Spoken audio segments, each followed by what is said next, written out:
c'est que vous dites que la physique quantique, c'est un peu le Graal de la science-fiction parce qu'elle permet plein de choses et c'est ce qui vous a donné l'idée d'utiliser des héros de science-fiction, des super-héros pour essayer de nous introduire à ces notions. Oui, tout à fait.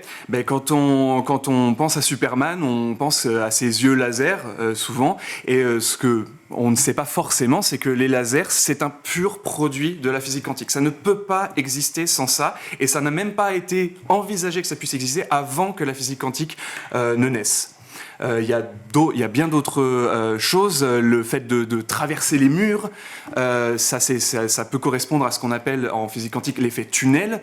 Et il y a beaucoup d'effets qui nous paraissent un peu bizarres, mais qui du coup, pour le moins, qui du coup ont un vrai potentiel pour faire des super-héros et de la science-fiction. Ouais. Et si je vous ai bien lu, si j'ai envie de devenir Superman et de me faire installer des yeux laser, d'une certaine façon, techniquement, c'est possible. Le seul problème, c'est que ça prendrait tellement de place que j'y verrais plus grand-chose d'autre, c'est ça?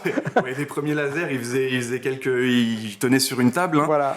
J'ai même pu en voir des montées. C'est assez gros. Maintenant, c'est vrai que les technologies ont évolué et il est possible de faire des lasers qui sont tout petits, qui tiennent dans un mouchoir de poche. Alors vous allez voir, ce bouquin, il est formidable. Moi, je suis loin d'être expert de la physique quantique. Je vous dirais pas que j'ai tout compris. C'est un peu velu par moments. C'est une expression que vous utilisez souvent. Il faut maîtriser beaucoup les mathématiques. Mais quand même, on comprend des choses. Ant-Man, par exemple, vous l'utilisez pour expliquer quoi? J'utilise Ant-Man pour expliquer ce qu'on peut voir à ces échelles. Parce que ce qu'il faut bien comprendre, c'est que la physique quantique, ça a commencé en partie par la description des particules qui composent notre monde.